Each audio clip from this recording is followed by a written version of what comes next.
Dans l'assemblée des saints, assoiffé je me tiens, que ton onction descende sur moi. Conscient que mon destin est dans le creux de ta main, que ton onction descende sur moi. Je suis disposé, assoiffé, que ton onction descende sur moi. Je suis disposé, assoiffé, que ton onction descende sur moi.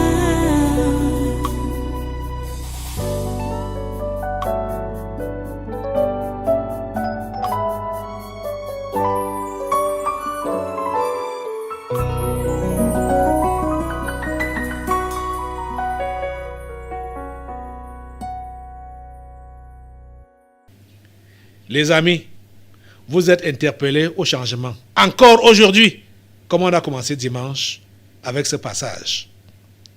Ce verset, ou la partie qu'on entame aujourd'hui, devait suivre, mais le message allait être long. C'est pour cela que j'ai préféré parler en deux parties. J'espère qu'on va finir la deuxième partie aujourd'hui. Allons dans Proverbes chapitre 12. Proverbe chapitre 12, verset 1. Là, nous lisons ceci. Celui qui aime la correction aime la science. Celui qui hait la réprimande est stupide, insensé. Donc, comme vous dites, celui qui hait la réprimande est stupide. Donc, haïr la réprimande, c'est être stupide, insensé, fou. C'est de ne pas être sage. Quand on va te reprocher, comme ces pharisiens ont fait, et ils sont scandalisés, oh mon Dieu. Et c'est comme ça que plusieurs parmi vous vous comportez. Vous êtes scandalisés par la vérité. Or, c'est la vérité qui affranchit. Jésus a dit que vous connaissez la vérité, et la vérité vous rendra libre. Vous préférez l'esclavage du péché. Vous préférez l'esclavage du péché. Et quand on vous proclame la vérité, vous détestez. Parce que vous voulez vivre dans le péché. Vous voulez satisfaire votre moi. Vous voulez satisfaire votre moi. Ouais. On vous a repris en public.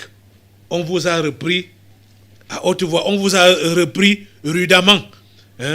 On n'a pas... oh mon Dieu. Écoutez, allons encore dans un autre passage. Toujours Proverbe là, chapitre 13. Va dans Proverbe chapitre 13. Tu ouvres seulement un peu devant là. Proverbe chapitre 13. Le verset 1. Nous dit quoi? Un fils sage écoute l'instruction de son père, mais le moqueur n'écoute pas la réprimande. Vous avez compris? Un fils sage fait quoi?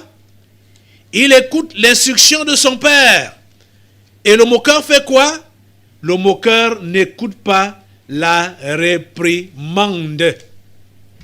Donc, tous ceux-là qui sont champions à dévoiler le côté négatif de l'autre qui leur a fait une remarque, une réprimande, une reproche, comprenez que ce sont des stupides.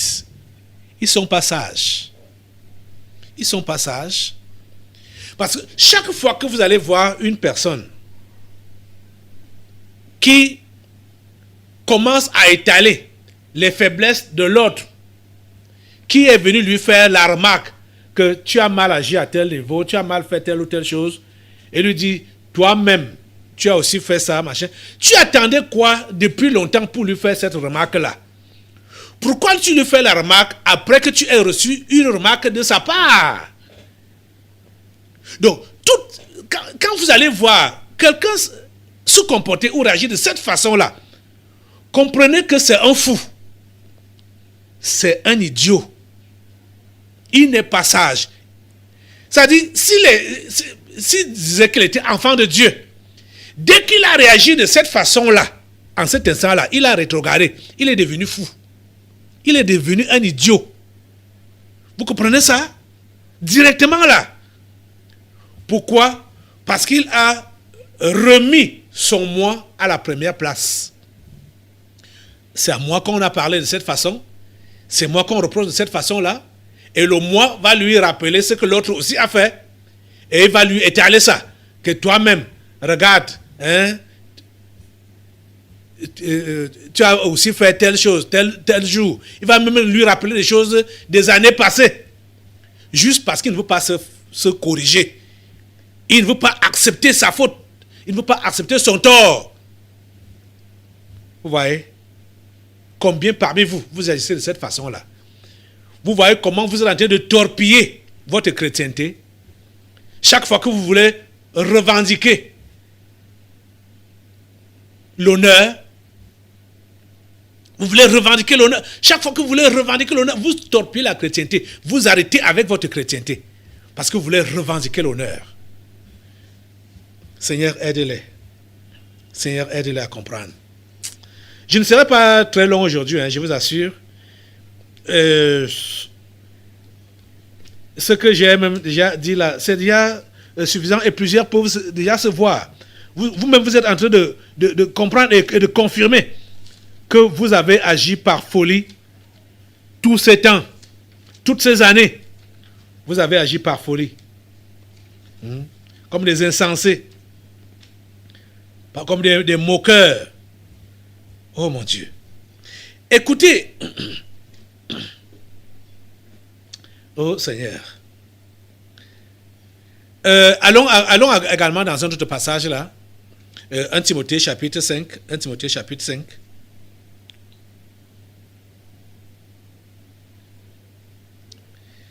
Écoute ce que la Bible dit. 1 Timothée chapitre 5, à partir du verset 19. La Bible dit ceci. Ne reçois point d'accusation contre un ancien, si ce n'est sur la déposition de 2 ou 3 témoins. Verset 20. Ceux qui pêchent, donc c'est des anciens, qui pêchent, reprends-les devant tous, afin que les autres aussi éprouvent de la crainte. Vous avez compris? Verset 20. 1 Timothée 5. Ceux qui pêchent, reprends-les devant tous, afin que les autres aussi éprouvent de la crainte. Ceux qui se prennent comme croyants, anciens croyants là, responsables, dirigeants de ceci ou de cela, ou tant d'années dans la foi chrétienne, vos bêtises doivent être reprises en public. Ça doit être repris en public. Pour que les autres éprouvent de la crainte, pour servir de leçon à tous. Vous comprenez ça? Ce que Paul dit à Timothée ici, il a fait ça avec Pierre. Quand on lit dans Galates, quand il fait ce rapport-là, Pierre qui mangeait avec les païens, quand il a vu les envoyés, les émissaires que les autres anciens de Jérusalem avaient envoyés, comme il mangeait avec les païens, il s'est levé pour se dissimuler. Barnabas qui travaillait avec Paul a été contaminé directement. L'a suivi aussi, il s'est levé aussi. Pourquoi on ne voit pas comment il mange avec les païens?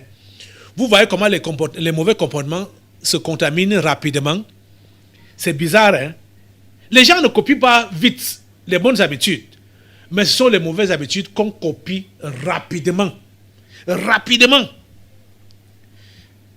Paul n'a pas supporté cela. Il a repris Pierre là directement, devant tout le monde. Vous dites, Pierre, toi tu dis que tu évangélises les païens. Tu veux qu'ils se convertissent. Et toi-même, tu es pire que eux. Regarde comment tu es hypocrite. Regarde comment tu es hypocrite. Et tu entraînes même d'autres personnes. Tu entraînes même Barnabas dans ton hypocrisie. Barnabas avec qui j'ai travaillé depuis longtemps. Nous avons toujours mangé avec les païens et tout ça là. Mais quand il t'a vu, tu prenais donc comme modèle, comme exemple. te lever parce que tu manges avec les païens, et on va te voir avec les païens et on va rapporter qu'on t'a vu avec les païens. Tu te lèves pour dissimuler, c'est de l'hypocrisie. C'est indigne de toi, Pierre, c'est indigne. Il a reproché devant les gens. Si tu es chrétien véritable et que tu reçois les proches comme ça là, devant les gens, et des choses réellement réprochables, ton attitude va montrer si tu es fou ou alors si tu es sage. Quand on te reproche en public, si tu es fou, tu refuses la réprimande et tu prends en ennemi celui-là qui t'a fait la remarque ou la reproche. Tu le prends en ennemi et tu considères qu'il t'a offensé. Mais si tu es sage, quand on te reprend en public, tu te corriges. Et les prochaines fois, tu ne vas plus reprendre les mêmes bêtises. Donc vous voyez, toutes ces personnes qu'on reproche et qui essayent de se justifier, que ce soit à l'instant ou avec le temps, dès que tu te justifies, comprends que tu ne pourras jamais te corriger par rapport à cette remarque-là qu'on t'a faite. Tu ne pourras pas te corriger. Dès que tu te justifies, tu ne pourras pas. Parce que tu vas dire que, et tu es en train de dire que celui qui t'a fait les reproches, c'est lui qui a tort. Et tu vois que ton honneur est bafoué. Ton honneur est foulé aux pieds. Donc il faut le défendre. La Bible nous dit qu'un tel comportement, c'est le comportement des insensés, des fous. Cessez d'être fou à partir d'aujourd'hui. Cessez d'être des idiots à partir d'aujourd'hui. Devenez des vrais chrétiens. Et acceptez, corrigez-vous quand on vous reproche, quand on vous corrige. C'est parce qu'on vous aime. Si on ne vous aime pas, on va vous laisser dans vos bêtises. Vous comprenez? Que Dieu vous aide à comprendre et à se ressaisir. Que celui qui a les oreilles pour entendre, entende. C'est pour cela que Jésus disait toujours comme ça. Parce qu'il savait que ce n'est pas tout le monde qui entend d'une bonne oreille. Et que les gens avaient les choses au niveau de la tête là, comme oreille, alors que c'est juste des décorations qui ne servaient à rien. J'espère que vous avez les oreilles, que ce n'est pas juste des décorations qui ne servent à rien. Vous écoutez le conseil de Dieu. Mettez-le en pratique.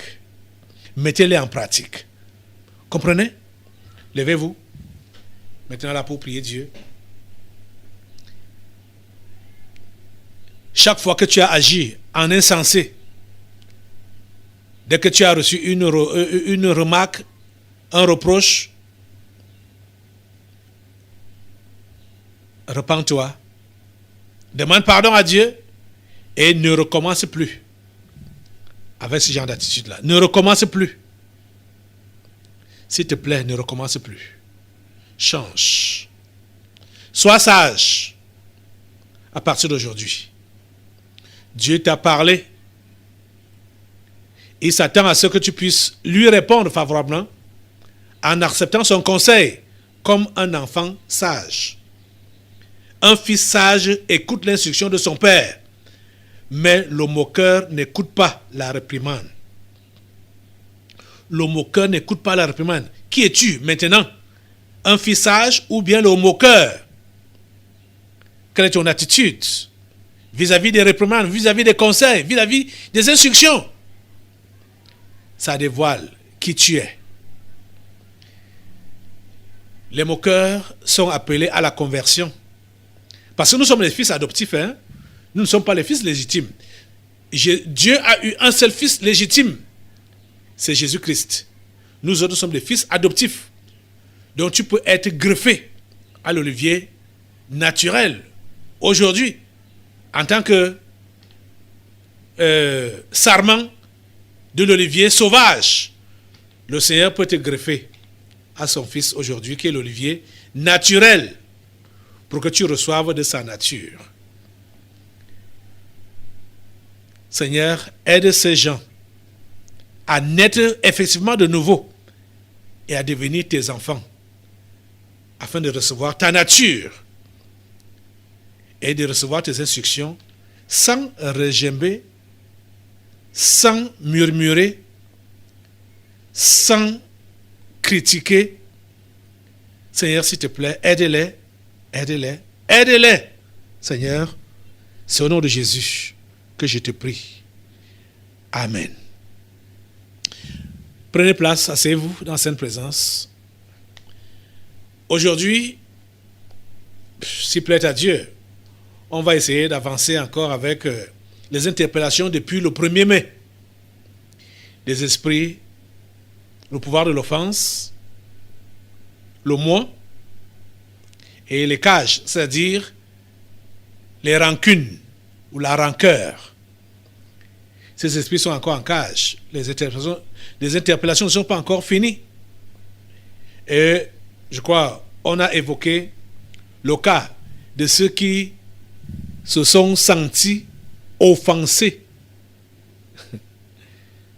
Je mets entre guillemets, parce qu'ils étaient réprimandés ou ils étaient instruits dans les voies de Dieu et ils ont pris ça comme une offense jusqu'à garder rancune. Que le Seigneur vous pardonne et vous restaure. Je vais revenir donc maintenant là pour les